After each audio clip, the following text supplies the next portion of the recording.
Hello दोस्तों, आपके अपने YouTube channel job plan coaching में फिर से आपका स्वागत है। मैं प्रियंका कुमारी आपको आज बायोलॉजी के मोस्ट इम्पॉर्टेंट 25 क्वेश्चंस लेके आई हूँ जो आपको सभी एग्जामों के लिए बेटर साबित होगा। तो आइए स्टार्ट करते हैं हम लोग। फर्स्ट क्वेश्चन मेरा है कोशिका की खोज। कोशिका की खोज सर्वप्रथम किस वैज्ञानिक के द्वारा किया गया था? सेल की खोज सर्वप्रथम किस वैज्ञानिक के द्वारा किया गया था? ऑप्शन ए है आपका रॉबर्ट ब्राउन, ऑप्शन बी है ल्यूवेनहॉक, ऑप्शन सी है फ्लेमिंग और ऑप्शन डी है रॉबर्ट हुक। तो इसका आंसर हो जाएगा क्या हम लोग का? Robert Hooke. इसका आंसर होगा रॉबर्ट हुक। कोशिका की खोज सर्वप्रथम रॉबर्ट हुक के द्वारा किया गया था। कब किया गया था सेल की खोज? 1665 में। कब किया गया था? 1665 में। जो कैसी सेल थी? मृत सेल थी। जो थी मृत सेल, जो मृत सेल थी। सर्वप्रथम रॉबर्ट हुक के द्वारा मृत कोशिका की खोज किया गया था। कब किया गया था? 1665 में। तो अब देखेंगे हम लोग, ये जो है ल्यूवेनहॉक, ये जीवित कोशिका की खोज किए थे। किसका किए थे? जीवित कोशिका की खोज किए थे। जीवित कोशिका की खोज ल्यूवेनहॉक के द्वारा 1674 में किया गया था। ल्यूवेनहॉक के द्वारा जीवित कोशिका की खोज 1674 में किया गया था। और ये रॉबर्ट ब्राउन भी थे, एक केंद्रक की खोज किए थे। किसका किए थे? न्यूक्लियस केंद्रक की खोज किए थे। कब किए थे? 1831 में किए थे। 1831 में रॉबर्ट ब्राउन के द्वारा केंद्रक की खोज किया गया था। अब देखेंगे हम नेक्स्ट क्वेश्चन। मेरा क्वेश्चन है, निम्न में कौन जीवन का भौतिक आधार है? मतलब जीवन का भौतिक आधार, इसमें से कौन सा जीवन का भौतिक आधार है? तो आप लोग खुद मारने का प्रयास कीजिए। पहले देखिए, ऑप्शन ए है आपका माइटोकॉन्ड्रिया, ऑप्शन बी है प्रोटोप्लाज्म। प्रोटोप्लाज्म को हम लोग हिंदी में क्या बोलते हैं? जीव द्रव। क्या बोलते हैं? जीव द्रव। प्रोटोप्लाज्म को हम लोग हिंदी में क्या बोलते हैं? जीव द्रव। नेक्स्ट है आपका ये ऑप्शन सी राइबोसोम और ऑप्शन डी न्यूक्लियस। मतलब आप लोग खुद मारने का पहले प्रयास कीजिए कि निम्न में से कौन जीवन का भौतिक आधार है। तो इसका आंसर क्या हो जाएगा? प्रोटोप्लाज्म। प्रोटोप्लाज्म हमारे जीवन का भौतिक आधार है, यानी जीव द्रव। इसका आंसर हो जाएगा option number B. Next question देखिए, किसे आत्महत्या की थैली कहा जाता है? किसे आत्महत्या की थैली कहा जाता है? तो बहुत बार का प्रीवियस क्वेश्चन पूछा हुआ है, बहुत बार का रिपीटेशन क्वेश्चन है ये। तो देखिए इसका आंसर क्या हो जाएगा? लाइसोसोम। किसे आत्महत्या की थैली कहते हैं? इसे आत्महत्या की थैली के साथ साथ परमाणु बम भी बोला जाता है। सेल का परमाणु बम। सेल का परमाणु बम किसको बोलते हैं हम लोग? इसे लाइसोसोम की खोज डी डुबे के द्वारा 1958 में किया गया था। लाइसोसोम की खोज डी डुबे, किसके द्वारा?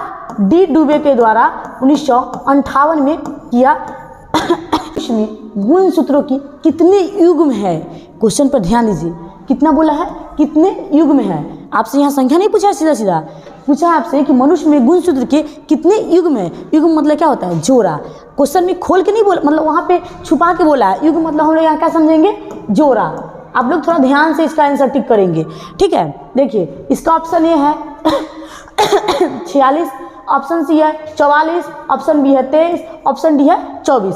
आपको पता है सबसे पहले आप लोग मारेंगे 46, लेकिन ऐसा नहीं है। देखिए मनुष्य में गुणसूत्रों के कितने युग्म हैं? मतलब जोड़ा। युग्म मतलब जोड़ा। तो 46 मारेगा तो 46 दूना कितना हो जाएगा? 92 हो जाएगा। तो वो तो होगा नहीं, इसलिए यहाँ पे क्या हो जाएगा इसका आंसर? ऑप्शन नंबर बी 23 जोड़ा। 23 जोड़ा का मतलब हो जाएगा 46, ताकि यहाँ युग्म क्वेश्चन में खोल दिया है। ध्यान से ऐसा टिक करेंगे आप लोग। नेक्स्ट देखेंगे, पादप कोशिका जंतु कोशिका से किस प्रकार भिन्न होती है? मतलब जो प्लांट सेल होता है वो एनिमल सेल से किस प्रकार भिन्न होता है? जो प्लांट सेल में पाया जाता है मतलब वो भी एनिमल सेल में, लेकिन कुछ पार्ट्स होते हैं ना जो उसमें मतलब डिफरेंस पैदा कर देते हैं। तो देखिए इसका ऑप्शन ए क्या है आपका? माइटोकॉन्ड्रिया। ऑप्शन बी क्या है? कोशिका भित्ति। और ऑप्शन सी क्या है? जीव द्रव। और ऑप्शन डी है केंद्रक। थोड़ा सा नहीं दिख रहा होगा, मतलब option A mitochondria, option B कोशिका भित्ति, ऑप्शन सी हो जाएगा जीव द्रव और ऑप्शन डी है केंद्रक। तब लोग पहले मारने का प्रयास करें। तो इसका आंसर क्या हो जाएगा? कोशिका भित्ति। Cell wall. Animal cell plant cell से मतलब सेल वाल जो होता है ना, जो उसकी छाल होता है, मतलब प्लांट का जो बाहरी पार्ट का जो छाल होता है उसे कोशिका भित्ति हम लोग बोलते हैं। तो कोशिका भित्ति ये होता है ना जो पादप सेल यानी प्लांट सेल में पाया जाता है, बट जंतु सेल यानी एनिमल सेल में नहीं पाया जाता है। इसी कारण नहीं थोड़ा सा मतलब भिन्न होती है। मतलब इनका मेन कारण नंबर, कौन सा जीव मिट्टी की उर्वरकता को बनाए रखता है, मतलब कौन सा जीव है जो मिट्टी की उर्वरकता को बनाए रखता है, मतलब जो हम लोग खेत उत में मतलब जो खाद वगैरह के डिपेंड्स में आता है ये लोग। तो ये देखिए कौन सा है, तो ऑप्शन ए चूहा, option B fungi, option D bacteria और ऑप्शन सी केचुआ। तो इसका आंसर क्या हो जाएगा हमारा केचुआ। केचुआ जो है मतलब जो मिट्टी होता है ना, जो मिट्टी की उर्वरकता, तो जो किसान लोग केचुआ को किसान का मित्र भी बोलते हैं हम लोग, केचुआ को हम लोग किसान का मित्र भी बोलते हैं। तो किसान लोग अक्सर करके मतलब केचुआ पालन करते हैं, तो इसलिए ना उनको जीव मिट्टी की उर्वरकता माना जाता है। किसको? केचुआ को। केचुआ को जीव मतलब मिट्टी की उर्वरकता माना जाता है। देखेंगे नेक्स्ट क्वेश्चन हम लोग 7 नंबर यानी 7, कैलोलॉजी किसका अध्ययन है? कैलोलॉजी किसका अध्ययन है? ये मेरे पिछले वीडियो में पूरा अध्ययन का जो स्टडी है ना, मतलब बायोलॉजी की स्टडी, वो ना मतलब डाला हुआ है वीडियो में, उसमें अगर आप देखे होंगे तो मतलब ये रहा होगा क्वेश्चन आपका, कैलोलॉजी किसका अध्ययन है। तो हम लोग पहले खुद से मानने का प्रयास करें। पहला नंबर ऑप्शन ए है बीजों का, मतलब बीजों का, फिर क्या है सौंदर्य का, फिर ऑप्शन सी क्या है उत्तकों का, और ऑप्शन डी है चींटियों का। तो आप लोग खुद मारने का प्रयास करें। तो इसका आंसर क्या हो जाएगा? कैलोलॉजी सौंदर्य का अध्ययन है। किसका अध्ययन है? सौंदर्य का अध्ययन है। कैलोलॉजी सौंदर्य का अध्ययन है। तो कॉल तो सुंदरते पर ना होता है, तो ऐसे इसको डिनोट कर लेंगे और देखेंगे इसको चींटियों का अध्ययन। चींटी का अध्ययन मिरमियोलॉजी। चींटी का अध्ययन क्या होता है? मिरमियोलॉजी। पिछले वीडियो में ये हम पूरा स्टडी डाले हुए हैं, आप लोग जाके देख लीजिएगा। चींटियों का अध्ययन हो जाएगा। उत्तकों का अध्ययन क्या हो जाएगा? हिस्टोलॉजी। उत्तकों का अध्ययन हो जाएगा हिस्टोलॉजी। और बीज का अध्ययन क्या हो जाएगा? स्पर्मोलॉजी। बीज का अध्ययन स्पर्मोलॉजी। बीज का अध्ययन हम लोग देख लेंगे स्पर्मोलॉजी। तो हम लोग 4 क्वेश्चन देख लिए अभी। कैलोलॉजी किसका अध्ययन था? कैलोलॉजी था सौंदर्य का अध्ययन। किसका था? सौंदर्य यानी सुंदरता का अध्ययन। कैलोलॉजी सुंदरता का अध्ययन हो गया। फिर बीज का अध्ययन स्पर्मोलॉजी। बीज का अध्ययन हम लोग क्या बोलते हैं? स्पर्मोलॉजी। उत्तक का अध्ययन को क्या बोलते हैं हम लोग? हिस्टोलॉजी। उत्तक जो होते हैं ना हमारे मतलब जो टिश्यू होते हैं वो बहुत सारे सेल से मिलकर बनी होती है। तो अगर मतलब अगर एक से मतलब यहाँ पे एक ही सेल हुआ अब बहुत सारे जब सेल मिल जाएंगे तो उत्तक बन जाएंगे, तो थोड़ा हिस्ट पुष्ट तो हो ही जाएंगे ना। तो ऐसे हम लोग डिनोट कर लेंगे उत्तक का अध्ययन हिस्टोलॉजी। और चींटियों का अध्ययन हम लोग अभी क्या पढ़े? चींटियों का अध्ययन मिरमियोलॉजी। जब चींटी काटता है तो देखते हैं जब बच्चा लोग को चींटी काट लेता है तो मतलब मिरमिरा देता है, मतलब देहाती भाषा में थोड़ा मिरमिरा।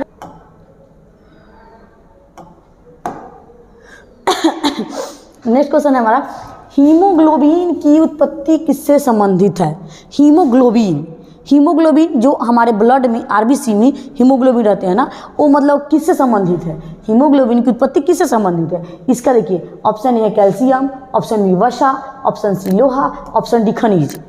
मतलब तो इसका आंसर क्या हो जाएगा? आप लोग थोड़ा खुद से मतलब देख लीजिएगा।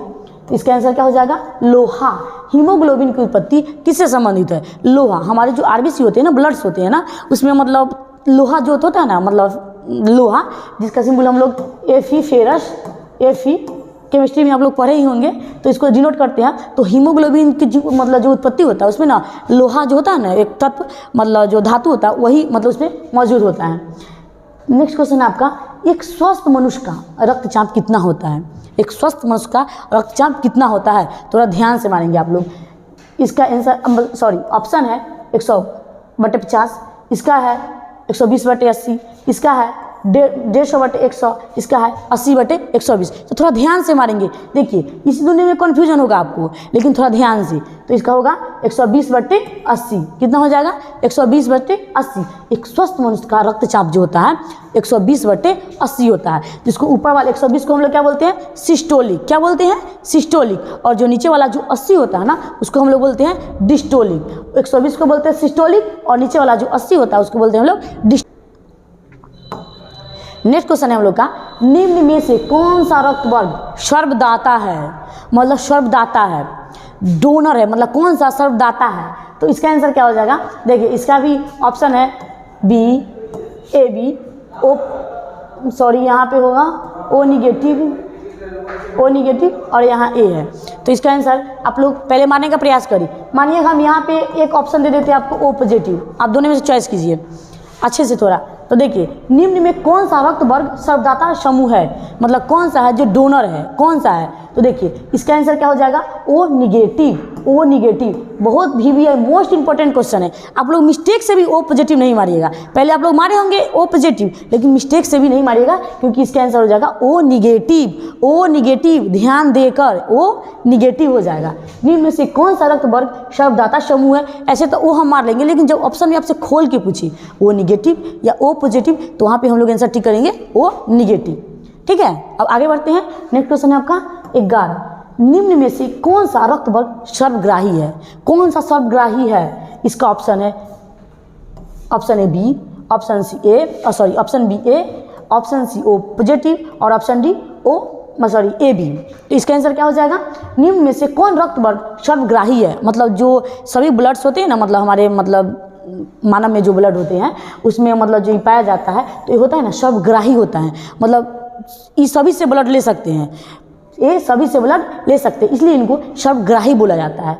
नेक्स्ट क्वेश्चन है आपका, कौन सी ग्रंथि इंसुलिन उत्पन्न करती है, कौन सी ग्रंथि इंसुलिन उत्पन्न करती है, मतलब जो हमारे मतलब जो बहुत सारे ग्रंथि होते हैं ना, इंसुलिन कौन सी ग्रंथि उत्पन्न करती है। ऑप्शन ए अब्टू ग्रंथि, ऑप्शन बी पीयूष ग्रंथि, ऑप्शन सी अग्नाशय, ऑप्शन डी नन। तो नन है, तो जैसे देख लीजिएगा, आप लोग खुद से पहले मानने का प्रयास कीजिए कौन सी ग्रंथि इंसुलिन उत्पन्न करती है, मतलब कौन सी ग्रंथि। तो इसका आंसर क्या हो जाएगा अग्नाशय। क्या हो जाएगा अग्नाशय, अग्नाशय अमाशय नहीं, अग्नाशय। अग्नाशय को क्या बोला जाता है मिश्रित ग्रंथि। अग्नाशय को हम लोग क्या बोलते हैं मिश्रित ग्रंथि, जिससे कौन सी मतलब उत्पत्ति मतलब कौन सी ग्रंथि उत्पन्न होती है, की क्रिया ग्लाइकोलाइसिस की क्रिया होती है। ग्लाइकोलाइसिस की क्रिया कहाँ संपन्न होती है। Option A cytoplasm, option B mitochondria, option C chloroplast, option D Golgi काय। गोल्जी काय को ही हम लोग मतलब यातायात प्रबंधन बोला जाता है, तो गोल्जी काय। देखिए साइटोप्लाज्म, साइटोप्लाज्म को हम लोग हिंदी में क्या बोलते हैं कोशिका द्रव, कोशिका द्रव। साइटोप्लाज्म को हिंदी में हम लोग बोलते हैं कोशिका द्रव। तो जो ग्लाइकोलाइसिस की क्रिया होती है वो कहाँ संपन्न होती है, तो साइटोप्लाज्म में या क्लोरोप्लास्ट में या गोल्जिकाय में या माइटोकॉन्ड्रिया में। तो इसका आंसर हो जाएगा साइटोप्लाज्म में। ग्लाइकोलाइसिस की जो क्रिया होती है वो साइटोप्लाज्म में संपन्न होती है। और माइटोकॉन्ड्रिया को हम लोग क्या बोलते हैं, माइटोकॉन्ड्रिया को सेल का पावर हाउस बोला जाता है। क्या बोला जाता है कोशिका का ऊर्जा घर। कोशिका का ऊर्जा घर किसको बोलते हैं हम लोग माइटोकॉन्ड्रिया को। अब देखेंगे नेक्स्ट क्वेश्चन, हम लोग निम्न जानवरों में से किसकी अपेक्षाकृत अधिक लंबी आंत होती है, मतलब किसकी अपेक्षाकृत अधिक लंबी आंत होती है, मतलब कौन सी जानवर। ऑप्शन से देखेंगे हम लोग, ऑप्शन ए लोमड़ी, ऑप्शन बी बाघ, ऑप्शन सी कुत्ता, ऑप्शन डी खरगोश। तो किसकी सबसे अधिक लंबी आंत होती है, तो इसका आंसर क्या हो जाएगा खरगोश। क्या हो जाएगा खरगोश। थोड़ा थोड़ा माइंड में तो बाघ आया भी होगा, बाघ तो थोड़ा थोड़ा आया भी होगा आप लोग के माइंड में, बट नहीं खरगोश। खरगोश के इसलिए होता है ना क्योंकि ये ना सेल्यूलोज के मतलब ये ना सिर्फ मतलब घास खाते हैं, तो घास में पेड़ पौधा में जो सेल्यूलोज होता है वो थोड़ा सा मतलब बहुत जटिल होता है, मतलब इसीलिए ना इनमें बहुत मतलब अधिक लंबी आंत होती है। अगर लंबी आंत नहीं रहेगी तो कुछ प्रॉब्लम्स आएंगे ना, इसलिए खरगोश। इसका आंसर क्या हो जाएगा खरगोश। आपसे पूछे निम्न जानवरों में से किसकी अपेक्षाकृत अधिक लंबी आंत होती है, तो खरगोश। किसका खरगोश। मतलब VVI बहुत VVI है। नेक्स्ट क्वेश्चन, ऊर्जा का उपयोग करते हुए पाइरुविक का विघटन कहाँ होता है। ऊर्जा का उपयोग करते हुए पाइरुविक का विघटन कहाँ होता है। इसका ऑप्शन है आपके पास अग्नाशय में, ऑप्शन बी यकृत में, ऑप्शन सी माइटोकॉन्ड्रिया में और ऑप्शन डी है नाभिक में। इसका आंसर क्या हो जाएगा माइटोकॉन्ड्रिया में। क्या हो जाएगा माइटोकॉन्ड्रिया में। ऊर्जा का उपयोग करते हुए पाइरुविक अम्ल का विघटन कहाँ होता है माइटोकॉन्ड्रिया में। माइटोकॉन्ड्रिया क्या बोलते हैं अभी जस्ट बताएं हम लोग, सॉरी जस्ट बताएं अभी ना हम कि माइटोकॉन्ड्रिया क्या बोलते हैं सेल का पावर हाउस। सेल का पावर हाउस या मतलब कोशिका का ऊर्जा घर इसको बोला जाता है। तो ये पूछेगा आपसे पाइरुविक का विघटन कर मतलब कहाँ होता है, ऊर्जा का उपयोग करते पाइरुविक का विघटन कहाँ होता है, तो इसका आंसर हो जाएगा माइटोकॉन्ड्रिया में। कहाँ पे हो जाता है माइटोकॉन्ड्रिया में। और एक क्वेश्चन पढ़ते हैं हम लोग, जस्ट इससे पीछे वाला, ग्लाइकोलाइसिस की क्रिया कहाँ संपन्न होती है? तो साइटोप्लाज्म। ग्लाइकोलाइसिस की क्रिया पूछे आपकी कहाँ संपन्न होती है? तो साइटोप्लाज्म में। और आपसे जब पूछ लिए पायरुविक का विघटन कहाँ होता है? तो माइटोकॉन्ड्रिया में। अब देखते हैं हम लोग नेक्स्ट, निम्न में कौन प्रजनन कोशिका है? निम्न में ना कौन प्रजनन कोशिका है? मतलब रिप्रोडक्शन जो होता है ना, मतलब निम्न में कौन प्रजनन कोशिका है? ऑप्शन युग्मक, option B WBC, option D lymphocyte और ऑप्शन सी RBC। RBC को हम लोग क्या बोलते हैं? Red blood cell, red blood cell. और WBC को व्हाइट ब्लड सेल बोला जाता है। तो इसका मतलब कौन सी प्रजनन कोशिका है? प्रजनन कोशिका कौन सी है? तो ऑप्शन देख के ही लग रहा होगा कि युग्मक होगा। क्या हो जाएगा आपका? युग्मक। ऑप्शन नंबर ए युग्मक। निम्न में कौन एक प्रजनन कोशिका है आपसे अगर पूछे तो इसका ऑप्शन क्या हो जाएगा? युग्मक। अब देखेंगे हम लोग नेक्स्ट क्वेश्चन देखेंगे 17 नंबर क्वेश्चन है हम लोग का, तंत्रिका की इकाई क्या है? मतलब जो तंत्रिका तंत्र होता है ना, उसकी इकाई क्या है? तो तंत्रिका तंत्र की इकाई क्या है? तो इसका ऑप्शन देखिए, ऑप्शन देखिए, न्यूरॉन, नेफ्रॉन, कोशिका और नन। न्यूरॉन, नेफ्रॉन, कोशिका, नन। इसमें से कौन सा होगा? जल्दी से आप लोग टिक लगाइएगा, जल्दी से आप लोग देखिएगा। तंत्रिका तंत्र की इकाई क्या है? बहुत मोस्ट इंपॉर्टेंट क्वेश्चन है, बहुत बार का प्रीवियस है, VVI क्वेश्चन, इसको समझ के मानेंगे। तो इसका आंसर क्या हो जाएगा? Option A neuron. आप लोग जरूर टिक मारिएगा, मतलब देख लीजिएगा अपना स्कोर की 25 में आपको कितना आ रहा है, 25 में कितना आ रहा है। आप लोग पहले अपना से प्रयास कर लीजिएगा। तो देखिए और कमेंट भी कीजिएगा थोड़ा कि हाँ कैसा लगा वीडियो। तंत्रिका की इकाई क्या है? तो ऑप्शन ए हो जाएगा क्या इसका आंसर? न्यूरॉन। तंत्रिका की इकाई पूछिए आपसे तो न्यूरॉन। और ये नेफ्रॉन किसकी? ये किडनी की इकाई होती है, यानी ब्रिक की। ब्रिक की इकाई आपसे पूछे तो नेफ्रॉन, ब्रिक की इकाई पूछे तो नेफ्रॉन, और तंत्रिका तंत्र की इकाई पूछे तो न्यूरॉन। तंत्रिका तंत्र की इकाई पूछे तो न्यूरॉन और ब्रिक की इकाई पूछे तो नेफ्रॉन। नेक्स्ट क्वेश्चन 18 नंबर हम देखेंगे, एलील। एलील होता है, एलील जो होता है मतलब होता है, एलील क्या होता है? आपके सामने ऑप्शन है, आप लोग अच्छा से एकदम पढ़ के आंसर कीजिएगा। देखिए, एंजाइम का वैकल्पिक रूप, जीन का वैकल्पिक रूप, क्रोमोसोम का वैकल्पिक रूप और अपूर्ण प्रवलय का रूप। तो इसका आंसर आप लोग पहले टिक कीजिए। देखिए देखिए इसका आंसर क्या होगा आप लोग? हाँ कमेंट में जरूर लिखिएगा, ठीक है। तो देखिए एलील होता है क्या? जीन का वैकल्पिक रूप, जीन का वैकल्पिक रूप होता है। जीन की खोज कौन किया था? मतलब जोहानसन। कौन किया था?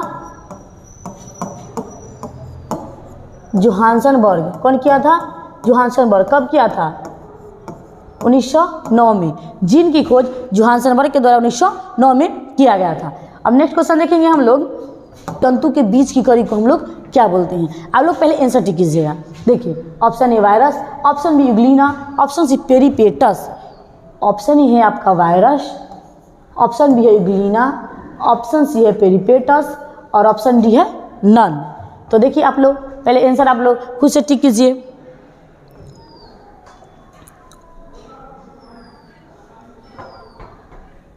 हो गया?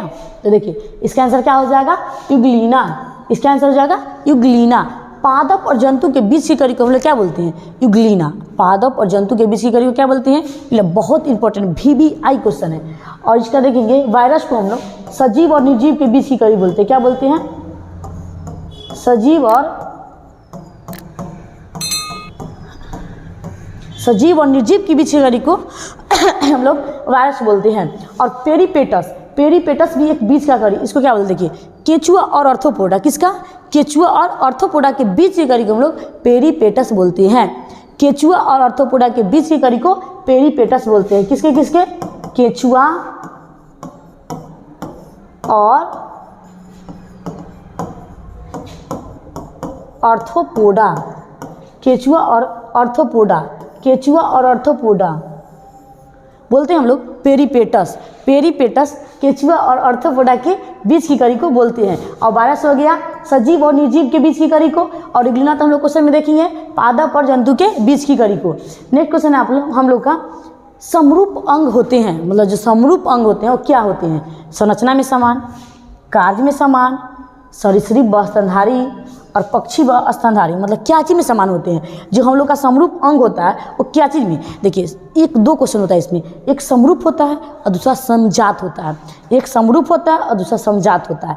तो समरूप हम लोग उसको बोलते हैं ना जो कार्य में समान हो, मतलब जिसका मतलब पूर्वज एक समान नहीं हो, मतलब जो जेनेटिक्स होता है ना वो समान नहीं हो, बट उनका कार्य एक समान हो। तो कार्य में जो समान होता है उसको हम लोग क्या बोलते हैं, समरूप। समरूप अंग बोला जाता है। जो कार्य में समान होते हैं उन्हें समरूप अंग हम लोग बोलते हैं।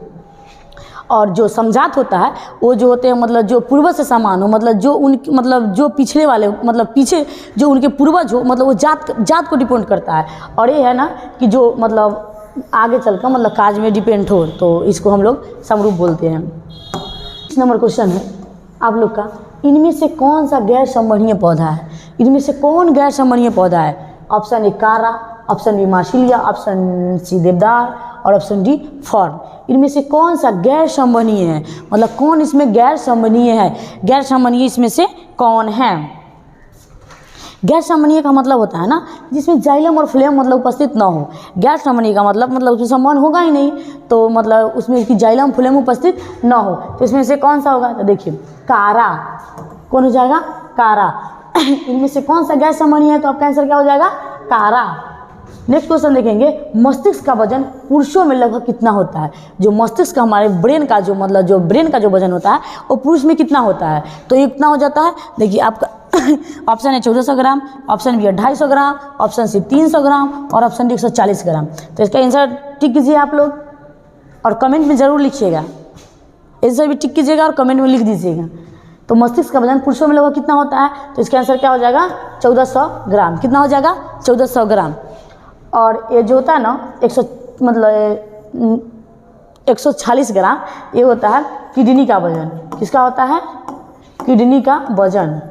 किडनी का वजन होता है कितना, 140 ग्राम। और यहाँ हो जाएगा कितना, 1400 ग्राम जो मस्तिष्क का वजन होता है। नेक्स्ट क्वेश्चन देखेंगे हम लोग। नेक्स्ट क्वेश्चन है 23 नंबर, कोशिका विभाजन को बढ़ावा कौन देता है। कोशिका विभाजन को बढ़ावा कौन देता है, तो देखिए कोशिका हम लोग जहाँ देखेंगे ना, बायोलॉजी में अक्सर कुछ वर्ड्स होते हैं ना जो उसका हिंदी और इंग्लिश अगर आप पकड़ लीजिएगा तो अक्सर आंसर सही हो जाते हैं। तो देखिए यहाँ कोशिका है ना, तो कोशिका को हम लोग क्या बोलते हैं, सेल। कोशिका को इंग्लिश में सेल बोलते हैं। तो देखिए कोशिका विभाजन को बढ़ावा कौन देता है, ऑप्शन ए एब्सिकम, ऑप्शन बी ऑक्सीनम, ऑप्शन डी हो जाएगा क्या, जिब्रेलिन और ऑप्शन सी साइटोकाइनिन। तो कोशिका विभाजन को आप लोग खुद सोच के देखिए क्या हो सकता है आंसर। देखिए कोशिका मतलब वो सेल से डिनोट होता है। तो देखिए इसका आंसर क्या हो जाएगा, साइटोकाइनिन। क्या हो जाएगा, साइटोकाइनिन। देखिए साइटो मतलब तो सेल, जैसे कैसे सेल का अध्ययन साइटोलॉजी होता है ना जी। सेल का अध्ययन क्या होता है, साइटोलॉजी। सेल का खोज कौन किया था, तो रॉबर्ट हुक के द्वारा किया गया था। कब किया गया था, 1665 में किया गया था। सेल की खोज 1665 में रॉबर्ट हुक के द्वारा किया गया था। जो कैसी सेल थी, मृत सेल थी। अभी हम लोग पीछे जस्ट पढ़े ही हैं। तो देखिए कोशिका विभाजन को बढ़ावा देता है। कोशिका विभाजन को बढ़ावा कौन देता है, साइटोकाइनिन। अब देखेंगे यहाँ ऑक्सिन जो है, ये ऑक्सिन ये ना वृद्धि हार्मोन इसको बोलते हैं। क्या बोलते हैं हम लोग, वृद्धि हार्मोन। ऑक्सिन को हम लोग क्या बोलते हैं, वृद्धि। ऑक्सिन को हम लोग बोलते हैं, वृद्धि हार्मोन। और ये साइटोकाइनिन से हो गया क्या, कोशिका विभाजन। साइटो मतलब कोशिका आता है तो कोशिका ही मार देना है हम लोग को जहाँ भी देखिए। और जिब्रेलिन होता है ना, जो पौधे बौने हो जाते हैं मतलब छोटे हो जाते हैं ना, तो उनको ना ये मतलब जो जिब्रेलिन है ना, जो हार्मोन, ये उनको बढ़ने में मदद करते हैं। क्या करते हैं, उनको बढ़ने में मदद करते हैं। और एक्सिसिक अम्ल हो जाता है, एब्सिक अम्ल होता है ना, ये हो जाता है जो जब जैसे कि जो पेड़ पौधा होते हैं ना, तो उनकी जो पत्तियां वगैरह फूल वगैरह अगर किसी फल मतलब पक गया तो उसको मतलब गिरना है, नीचे धरती पे गिरना है, या पतझड़ का मौसम आ गया तो उसको गिरने में मदद एब्सिक अम्ल करते हैं। कौन करते हैं, एब्सिक अम्ल करते हैं। अब देखेंगे हम लोग नेक्स्ट क्वेश्चन 24, एक तरल संयोजी उत्तक कौन है। एक तरल संयोजी उत्तक कौन है, तरल मतलब तरल संयोजी उत्तक कौन है। इसका आंसर देखेंगे हम लोग, रक्त। इसका आंसर क्या हो जाएगा, रक्त। ऑप्शन देख लीजिएगा आप लोग, मतलब आप लोग खुद से पहले मारने का प्रयास कीजिएगा और उसके बाद आप लोग खुद मार के देखिएगा कि आपका कितना स्कोर हो गया है। 24 नंबर क्वेश्चन में नेक्स्ट क्वेश्चन है आपका 25 number. Next and last question, गर्भाशय में भ्रूण को पोषक प्रदान कौन करता है? मतलब गर्भाशय जो होता है, यूटेरस में भ्रूण को पोषक कौन प्रदान करता है? इसका ऑप्शन ए है बिली, ऑप्शन बी है ओविडक्ट, ऑप्शन सी है फैलोपियन ट्यूब और ऑप्शन डी क्या हो जाएगा प्लेसेंटा। ऑप्शन डी क्या है प्लेसेंटा। खुद आप लोग मानने की कोशिश कीजिए, देखिए तो इसका आंसर हो जाएगा आपका प्लेसेंटा। गर्भाशय में भ्रूण को पोषण प्रदान कौन करता है? प्लेसेंटा। तो हम लोग डिनोट कर लेंगे कि पोषक मतलब पालने के लिए ना, तो ऐसे पालने से रख लेंगे हम लोग क्या प्लेसेंटा। और फैलोपियन ट्यूब होता है जिसको हम लोग क्या बोलते हैं अंडवाहिनी। क्या बोलते हैं? अंडवाहिनी। अंडवाहिनी में क्या होता है निषेचन होता है। पूछिए आपसे कि निषेचन कहाँ होता है? तो अंडवाहिनी में होता है। और पोषक प्रदान कौन करता है? तो प्लेसेंटा करता है। अगर वीडियो अच्छा लगे तो लाइक करें, चैनल को सब्सक्राइब करें और बेल आइकन दबाना ना भूलें। Thank you. मिलते हैं नेक्स्ट वीडियो में।